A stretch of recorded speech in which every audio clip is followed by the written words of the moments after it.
to another episode of the Upstate Golf Guys podcast, where 518 golfs the Cape and everything in between. Before we get started, I just want to do a couple shout outs. Shout out to the Golfer Gang and Jeff for putting this whole network together of all the golf podcasts. I'm really excited to work with all of you guys. I'm ready to help promote you all and help promote each other and grow the game together. Also, shout out to everybody buying my merch. I really appreciate all the support. I only got a dozen hats, but they sold out in like 3 days. I'm having more made for next week, and I've already got almost all those sold out. So I'm really psyched about that. Thank you so much. Yep, that Uncle Sam logo is really sharp. I think it's going to go good, especially around Troy and the 518, where Uncle Sam, the home of his burial site is, and it's a big Troy logo. So I think it's going to go well. I really appreciate everybody buying the merch. And finally, don't forget to check out Acorn Hills, promo code Upstate15 for a 15% discount, acornhillsco.com.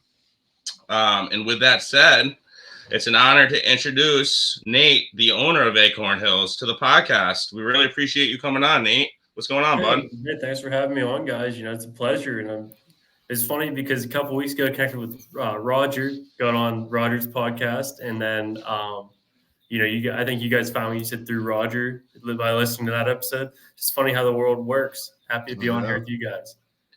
Absolutely. Well, yeah, Roger really ignited me with this idea. We have some different listeners, so I think we're gonna help you out with both sides of us here with the listeners we have. So I'm really excited to work with you, Nate. I'm wearing right now your quarter zip, and I want to sleep in the thing. I'm not gonna lie, I love it. It's so comfortable, dude. I really do. We gotta get Mikey some gear. I was looking at the polo, the blue one. Oh, okay. Yeah. It looks pretty dope. I think I'm going to probably order that up. Well, just his material is so comfortable. I mean, I could tell you right now I'm wearing it. But yeah, Nate, why don't you tell us a little bit about yourself, how you got into golf, all that fun stuff. Yeah, so for starters, anyone out there listening, I'm kind of, I don't want to say I'm living the college dream, but I am. I'm 20 years old. I'm a full-time college student and a full-time college golfer as well. So the kind of idea for Acorn Hills came during COVID. And I never kind of ran with it, but it was just an idea I had that I always wanted to combine these two passions of clothing and golf, something that was very true to myself. And me being from kind of rural PA in a little town called Curwensville, I didn't have the type of private country clubs growing up as maybe some people do. It was more or less just literally country with the quotations around country clubs, small munis. And so I really started to get this love and passion for the outdoors, and whether that was hiking or fishing or golf as it came to be. I always like to look good, and I wanted to combine that. So COVID came, I kind of brainstormed the idea, kind of wrote what I wanted to do, and then tabled it until college. And I came to college, just came in my freshman year as a business major. I thought, well, maybe I want to be a bio pre-med major. And had all the paperwork signed, and I had to just meet with my new advisor, and he actually stood me up. He had an appointment. He said it was a family emergency, took him away from the office, and I said, well, that's my sign to stay business. So I crumpled it up, threw it in the garbage can, and from that day on, I started brainstorming Acorn Hills. So I think it was, I don't want to say it was destiny that I got here, but it truly was. I'm very fortunate for it. That's awesome, man. And you have something really interesting about your apparel. Tell us a little bit about your tag on your shirts and your hats.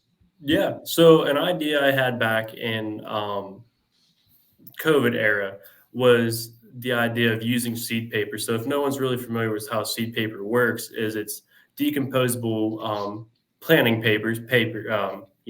It's almost like an eco-friendly paper.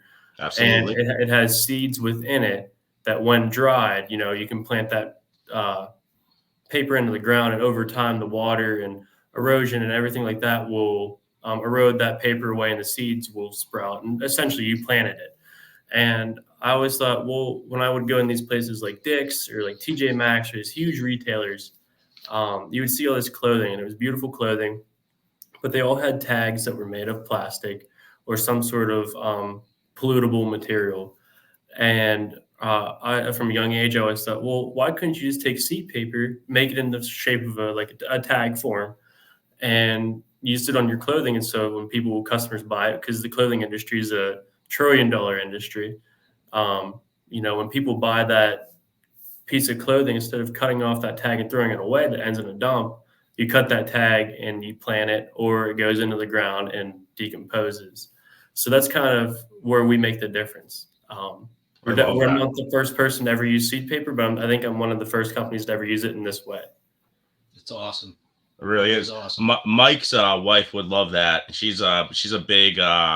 She has a whole room here that's just all plants and flowers, and absolutely. We got to tell her. We got a plant room that's just it's overgrown. We got to tell her about you and that seed paper. That's really cool. I really dig that, man. I never even heard of it until I looked into Acorn Hills. It's like, seed paper, what the hell is this? So then I looked into it, and then you told me about it when you jumped on with me, and I was like, wow, it's interesting. It's something, it's different. And that's, like you said, I think it's really going to make you different than everybody else as well. Yeah, and I think, to touch on that, Roger, I think not a lot of people are aware what it is, and I think a lot of people would jump on the fact that, they are doing good for the environment. And because people are going to need clothes regardless. And a lot of times, when it comes to eco-friendly things, you run into a lot of dollar signs. People think, oh, it's pricey if it's eco-friendly. But with my stuff, I try to keep it reasonable. Yeah, I was actually telling a couple of my customers, I own a little business. My actually third generation in Albany, New York. It's a convenience store in a state office building, but I was telling a couple of my golf friends about you and trying to get them to go on and buy some stuff and telling them about the code.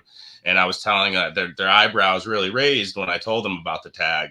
And that's really, I think, going to be a good selling point for you. Just, it's something different. It's good for the environment. Golfers love the environment and nature. And I think it's just very fitting for golf apparel. I love it. I think it's a great idea, man. Thank you. How does a company actually go look into doing something like that? Like if we wanted to tag all of our stuff with the same type of idea, because it's awesome. Well, thank you. So there's multiple ways to do it. I have a supplier, and a lot of times when I say I have a supplier, I wrote the contracts where they are exclusive with me for this type of process. Okay. But it just takes an idea, Yeah, absolutely. Because, like, for example, within the fabrics you're wearing, Anthony, are actually recycled cotton, polyester. So like that's recyclable materials too. So I try to use the recyclable materials when I can. And then, it doesn't stop there, because everyone says, well, you eliminate all carbon waste, everything. Well, no, I don't, but I replace what I use. I actively try to, replace my carbon footprint, because I'm not perfect. I'm 20. I'm just getting started. So how I do that is actually partnered with this might be where it might be more feasible for you guys starting out. Is I partnered with the National Forest Foundation to be called in their sapling program.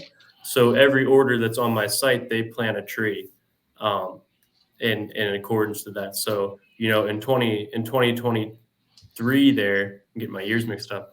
We planted about 305 trees. So wow, that's super. Yeah, it was a part of a program that planted 5 million.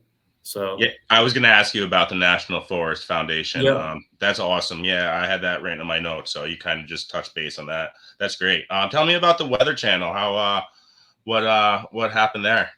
Yeah, so it was pure luck. I reached out to a retired journalist in my area, and he said he loved the idea and he would pitch it to a few of his friends that were still in the industry here.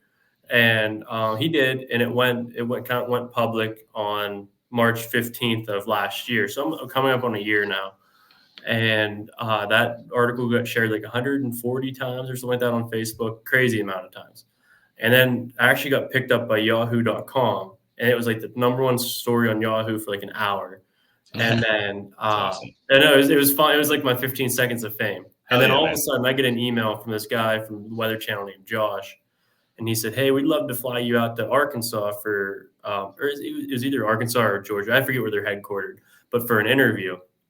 And at the time, I thought, "Oh, this is just spam." So I fished it. I thought, "Oh, this is just junk." And it bounced back to me, and it was legit. And I thought, "Holy cow, this is crazy." So I got in contact with Josh, and I went on the Weather Channel. I think April 12th of 2023. But that was fun. That was really cool. Being patched in with Stephanie Abrams there, and kind of being on a first name basis with her is pretty cool. Yeah, it is pretty cool. That's really cool. Absolutely, man. All right, man. Well, I have some golf questions for you. Since you're a collegiate golfer. Yeah. Yeah. As a college golfer, what was the hardest part for you to learn? Like going from high school to college, what's different? It's definitely a different level game. Yeah, that's I could give you 1,000 answers on that, but Yeah. I guess the one clear one that it all stems from was when I was in high school, being from my area, being very country. I never had a lesson. I was all self-taught. So from age 11 or 12, when my dad would take me with him, it was just all trial and error. What felt right to me. Never had a lesson. So when I came to college, I actually had a coach that would give me lessons. It was tough for me to take that information. I'm very coachable. I think I'm very coachable, but very tough to kind of take that and put it in my head and think, okay, how do I use this in my swing? And how do I not get too jumbled up too? So that was probably my biggest challenge. Okay. What's the best advice you have received on a golf course? Best advice I'd say would be don't think about it. I feel like we as golfers think about it way too much. People hit a bad shot and think they can control more than what they can control. So that leads to the next question. What's your best way to get over a bad shot or a bad hole? Oh, I've hit plenty of bad shots in my life. And it's funny because when I was younger, I thought, oh, it's cool to throw clubs. Not that I don't know why I ever thought that, but I would just hit like a bad shot, and throw a club. But now I hit bad shots after bad shots. I'll hit hundreds of bad shots within the same week, and you just have to laugh it off and realize that it's the game, and each day is a blessing. So. At the end of the day, it's funny because I'll play with college guys and they'll throw clubs and break clubs, and I'm thinking, you're getting mad at a child's game. Like, children play this game, and I'm thinking, that's just a humbling thing I think in my head. Yeah, I hate club throwers. That's one thing. I play on this tour, and one of the guys that plays with us said one of the smartest things, or one of the best things somebody said to a guy that was throwing clubs. He goes, "You're just not good enough to throw clubs and be mad." He goes, Yeah, just enjoy the game. It's like, if you're on the tour and you're making millions of dollars, then sure, get mad a little bit here and there. But I mean, if you're just hacking around and these people are throwing clubs, getting mad, I find it ridiculous. But that's just me. I agree with you. Absolutely, man. What is your favorite club in your bag? My favorite club, because like I told Roger, I don't hit the ball long at all for a college player. So I would say my favorite club is either a wedge or like a putter. It's just because I rely on them so much. It's just like a sword for me. Total opposite of me. Mike, what's your favorite club? I go with a wedge. Yeah, that's one of my most favorites. You run it. I like scoring and close. Mike is 150 in. He's just I always say I get pissed off playing with him because I have to line my 4 or 5 footers up for 5. It feels like 10 minutes. It's not, but it just feels like forever. And this guy just goes up, it's close, knocks it right in. It's close. It's automatic. He just those. I don't know about automatic. Yeah, but the A wedge he runs it up there for like 50, 60 out, and he puts it within 5, 6 feet, and then he just knocks in that part because he won't get on there in regulation. And he's a little short. And then he'll come up short on his second shot, but then with his A wedge, he puts it right out there and he'll knock it in for par. Hey, he finishes. 150 in. Absolutely. 150 in is where you score. Absolutely. Okay, what do you enjoy more? The competitive nature of college golf or just playing around with the boys? Yeah, I don't know. It's just like apples and oranges because it's funny because I'll go in what's called competition mode or like competitive golf mode. And my game, whether or not I like to admit it, is way sharper than what it is when I play recreational. But I feel that like when I play recreational, I really, I'm aware of what's going on around me. Like when I'm playing competitive golf, I'll play 18. We play 54 hole qualifiers for college. I'll play 54 holes and it'll just seem like a blur, like it didn't even happen. But like recreational, I feel like I can think about those rounds from years to come for sure. All right. Nate, did you play any other sports growing up besides golf? Yeah, I played up until 9th grade. I played football, basketball, and baseball. So and then golf and baseball started contradicting each other. So that was tough for me to kind of get the two swings down. So I just stuck the golf from 9th on. Okay, I got 2 more questions here, and then we're going to go on to one more topic, and then we're going to let you go here. But I don't want to hold you all night. I appreciate you coming on, Nate. I really do. He just showed you his schedule, man. Oh, yeah, he's not busy at all. He's a busy dude. My night's open after you guys. You're fine. Awesome. I love it. Okay, what is your practice round routine before college tournament? Yeah, I don't know. It depends if it's like, it depends how much time I have. So give me some time. Like how much time do I have before the tee time?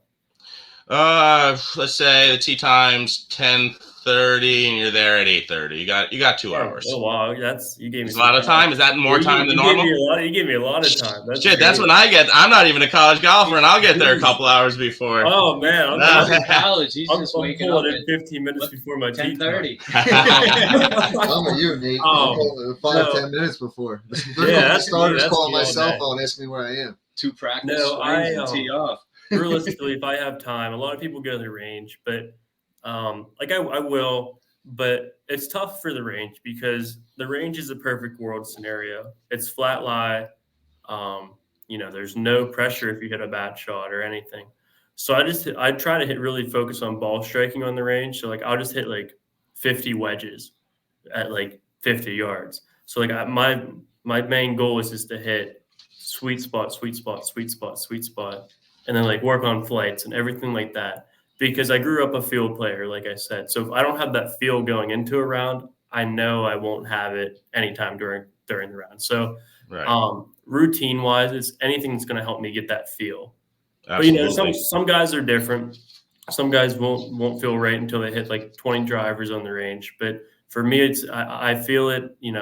If once I feel it, I usually put my clubs in the bag and wait until my tee time.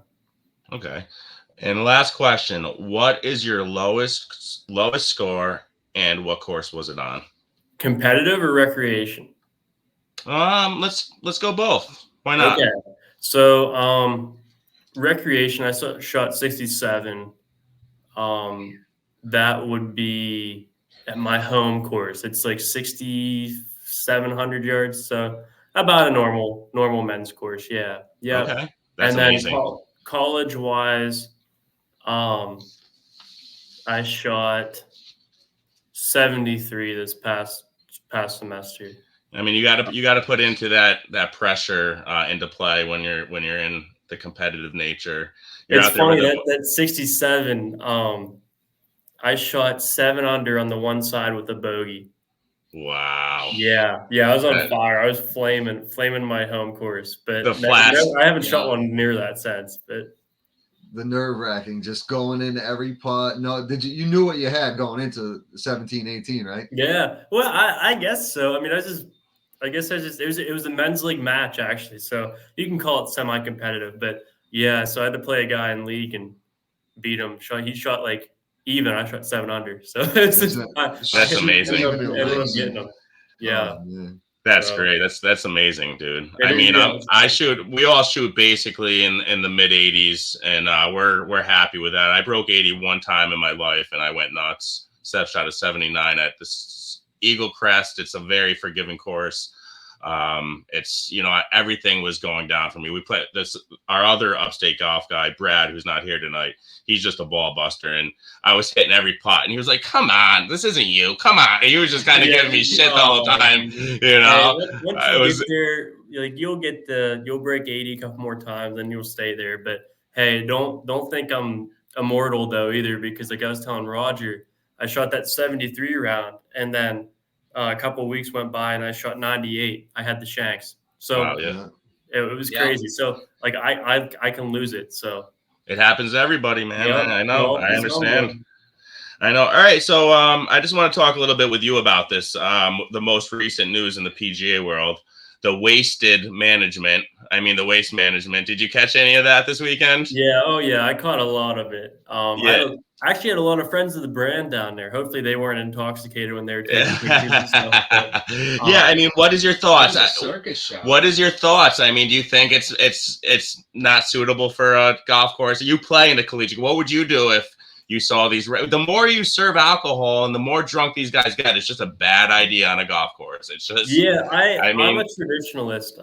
I know it might not be like the common thing, but I'm a traditionalist. I think that there's a time and a place for it, but I don't think it's at a golf tournament like that. I like the idea of like the stadium hole and stuff. Like that's a neat concept, if it's done correctly. Yeah. But I think now it's turned into the like you said, the wasted hole. When they're trying to boast about how much alcohol they're selling, they're trying to one up next year and then one it up the next year. Yeah. I mean, I actually have some stats here from the years. I have in 2022. So this is from the Scottsdale Police Department. 2022. No, this is interesting. Calls for service, there was 440. 2023, there was 558. And then this year, there was 653.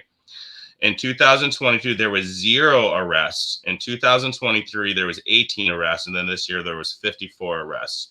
Damn. There was 90 ejections in 2022, 102 in 2023. And that number doubled plus some to 211 this year. And then there was 14 trespasses in 2022. 41, this is the last one. 41 trespasses in 2023, and then 73. It almost doubled this year. So it just got. I feel like this year especially. This year especially. I mean, I just saw on TV. I saw more people falling on their face.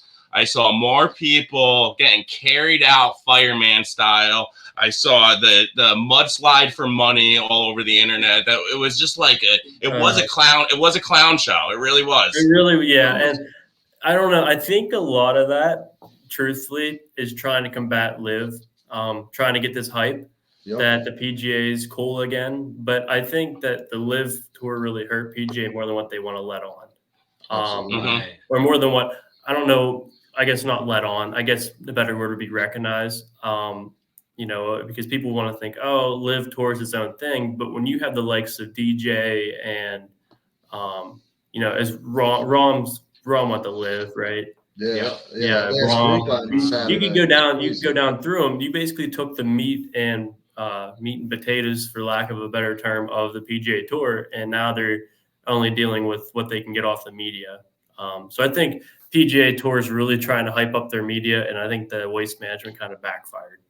Yeah, it did backfire big time. I would agree. I honestly think a lot of they said it's not going to happen again. Well, I think a lot of players are going to opt out next year, anyways. Did you see Zach Johnson? Yes, he's going viral now. Zach Johnson's a good dude. I hate to see his career blow up. He's a really good dude. And another one was Billy Horschel doesn't have the best reputation, but he went nuts on somebody too. But the guy was yelling in his backswing. I mean, they're playing for big bucks, and they're not even on. It's not even the 16th hole, like you said.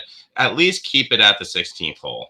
You know, it just became the whole course, and it's wild to me. I know if they're going to have the stadium hole, I don't know. I think limit alcohol sales or just like don't have them at all, because like the stadium hole is cool, but at the end of the day, like it's still golf. You can't take it out of its habitat. Well, waste management kind of produced that. They let all mayhem loose. Yeah, they didn't even start looking at tickets. They were letting everybody in.